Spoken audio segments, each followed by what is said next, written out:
Assalamualaikum warahmatullahi wabarakatuh. Selamat pagi, salam sehat, salam sejahtera semuanya. Oke, ketemu lagi dengan Bapak Lili Kusnendar di SMK Negeri 1 Cikarang Barat. Oke, kali ini Bapak akan memperkenalkan mata pelajaran teknik dasar otomotif. Ya, khususnya materi pelajaran ini adalah untuk kelas 10, baik teknik sepeda motor maupun teknik kendaraan ringan otomotif. Ya, jadi materi teknik dasar otomotif itu adalah materi umum. Oke, nah sambil kita melihat kondisi yang ada di bengkel teknik bisnis sepeda motor. Oke, nah baik, apa aja sih yang akan kita pelajari selama 1 tahun ke depan? Ya, jadi materi pelajaran teknik dasar otomotif itu adalah materi pelajaran C2, ya, C2, di mana dia mempelajari tentang basic-basic atau dasar otomotif, di mana di dasar otomotif itu sendiri sebenarnya ada pencabangannya lagi atau terbagi lagi nanti di kelas 11-nya, yaitu ada yang ke teknik sepeda motor, kemudian ada yang ke teknik kendaraan ringan otomotif untuk khususnya, ya, kemudian ada bodi otomotif dan alat berat. Jadi semua kompetensi atau bidang keahlian otomotif pasti dapat materi pelajaran teknik dasar otomotif. Oke, nah apa aja sih yang akan dipelajari? Nah, yang akan kita pelajari ini sampelnya, contohnya ada di bengkel teknik sepeda motor ini, ya, bengkel teknik sepeda motor yang ada di SMK Negeri 1 Cikarang Barat. Oke, yang pertama adalah nanti kita akan mempelajari, yang pertama adalah keselamatan kerja dan potensi bahaya di tempat kerja atau K3, ya. Jadi ketika kita masuk ke ruang bengkel dan kita akan bekerja di ruang bengkel, contoh di bengkel ini, maka kita harus paham keselamatan kerja kita itu seperti apa, ya.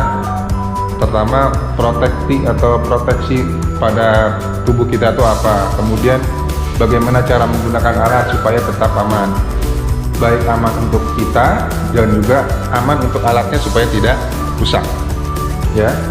Kemudian yang berikutnya nanti materi pelajaran tentang pemahaman bahaya api atau pemadaman api. Ya, contohnya di sini, bengkel di sini ada bagaimana cara menggunakan APAR atau alat pemadam api, ya. Ini contohnya nih, ada APAR. Kemudian berikutnya materi kontaminasi kontrol, yaitu materi tentang bagaimana mengontrol atau mengkondisikan bahan-bahan yang dapat istilahnya merusak lingkungan, ya. Contohnya kalau di bengkel ini adalah bagaimana cara menyimpan bahan bakar yang benar, contohnya nih, ya. Ini ada penyimpanan bahan bakar, kemudian bagaimana memisahkan antara oli bekas, ya. Nah, ini ada bagaimana caranya menyimpan oli bekas. Ini contoh ada alat, ya. Itu alat untuk mengontrol bahan-bahan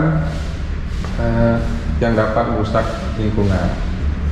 Kemudian berikutnya adalah materi mesin konversi energi. Nah, berarti kalau mesin konversi energi adalah kita akan membahas basic atau dasar dari mesin yang bisa menghasilkan energi dengan cara merubah energi. Misalnya kalau ini berarti kan dari panas menjadi energi mekanik. Nah, nanti kita akan belajar dasarnya, tapi khusus untuk otomotif berarti larinya nanti ke engine, ya.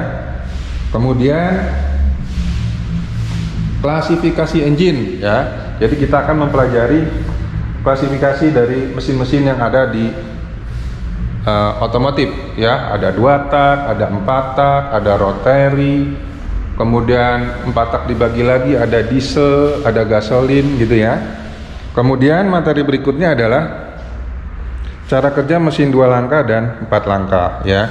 Nah ini contohnya, ada 2 contoh mesin 4 langkah ya, kan kebanyakan 4 langkah. 2 langkah udah mulai jarang, udah mulai langka. Nah selain materi basic engine ya, nanti kita juga akan mempelajari tentang pembentukan logam. Berarti dalam hal ini ilmu bahan ya. Jadi motor ini terdiri dari berbagai macam bahan. Ada bahan logam, ada bahan plastik, ada bahan plastis, ada bahan karet dan sebagainya macamnya. Nah kita akan belajar dasarnya saja, basicnya. Kemudian dasar-dasar listrikan ya. Di sepeda motor ini juga banyak cara kerja dari sistem listrikan. Kamu akan belajar basic listrik itu seperti apa, kemudian bagaimana menghasilkan energi listriknya pada sepeda motor, bagaimana menyimpan energi listriknya, bagaimana memanfaatkan energi listriknya.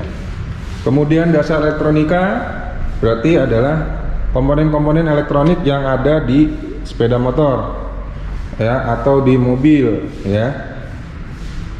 Kemudian dasar sistem kontrol. Nah, kalau dasar sistem kontrol berarti belajar, kalau di sini contohnya di electronic fuel injection, bagaimana sensor-sensor yang ada pada engine membaca kondisi lingkungan di sekitar, kemudian itu menjadi input ke electronic control unit sehingga bisa menyemprotkan bahan bakar yang tepat. Contoh penggunaan sistem kontrol.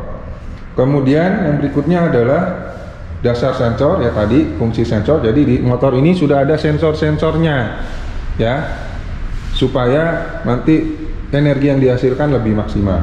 Kemudian yang berikutnya adalah yang terakhir, merawat baterai. Nah kalau merawat baterai berarti kita belajar bagaimana cara merawat baterai ya. Contohnya di sini kalau di motor pasti ada baterai ya. Nah kalau di motor di sini pasti ada baterai, di sini tempatnya ya. Nah pasti ada baterai, berarti belajar prakteknya minimal untuk yang teknik dasar otomotif adalah kamu bisa belajar merawat baterai. Oke. Nah itu adalah materi pelajaran untuk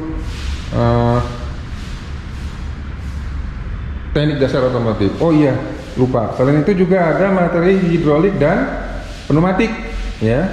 Hidrolik berarti ya berhubungan dengan pemindah daya dengan media cairan ya. Jadi contohnya di sini penggunaan alat ini itu gimana sih? Terus penggunaan bike clip ya untuk komponen penggerak hidrolisnya. Terus kalau pneumatiknya berarti belajar tentang pemindah daya menggunakan angin atau udara ya, dasar kompresor, terus dasar penggeraknya. Nah itu adalah materi untuk hidrolik dan pneumatik. Jadi materi teknik dasar otomotif itu pada dasarnya sangat banyak, karena kalau dipelajari satu-satu itu bisa kalau lebih detail bisa jadi keilmuan sendiri sebenarnya. Contohnya hidrolik dan pneumatik, yaitu kalau di luaran tukang perbaikan hidrolik sendiri ya, tukang perbaikan kompresor sendiri, jadi bidangnya masing-masing kalau mau diprofesionalkan. Nah tapi untuk materi pelajaran teknik dasar otomotif adalah hanya dasar-dasarnya aja atau pengetahuan dasarnya, supaya kamu paham nanti dalam bekerja atau menjadi mekanik sepeda motor ketika menangani alat-alat tersebut ya, dimana alat-alat tersebut semuanya ada di bengkel. Contoh di bengkel sepeda motor ini ya, dari alat pemadam kebakaran, alat keselamatan kerja, alat pengontrol lingkungannya, pengendali lingkungannya ya, alat hidrolik dan pneumatiknya. Nah itu semua ada semua di teknik dasar otomotif. Minimal kamu harus paham dasarnya saja, ya, minimal paham dasarnya saja, sehingga tidak canggung ketika kamu masuk ke bengkel, ya. Jadi dari apa yang tadi Bapak sampaikan, tentang apa saja yang akan kita pelajari 1 tahun ke depan, sudah bisa terbayang minimal kamu 1, ya, paham menggunakan alat pemadam kebakaran.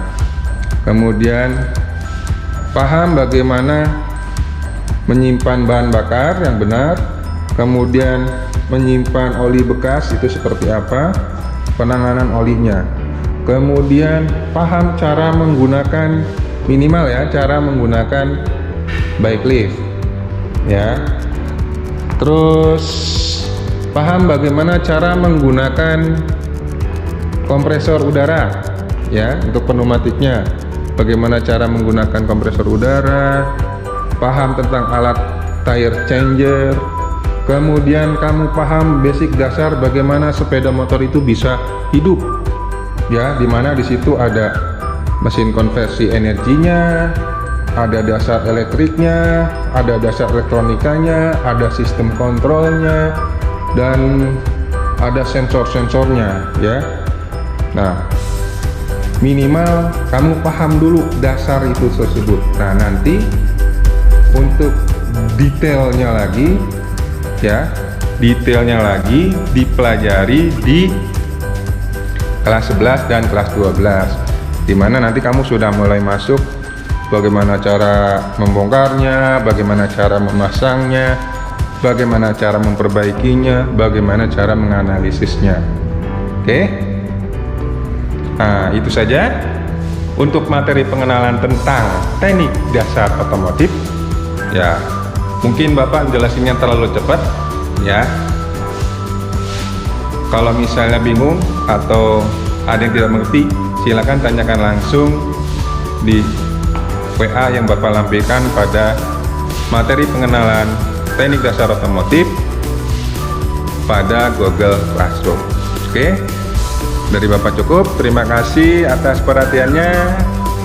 Salam sehat, salam sejahtera. Wassalamualaikum warahmatullahi wabarakatuh.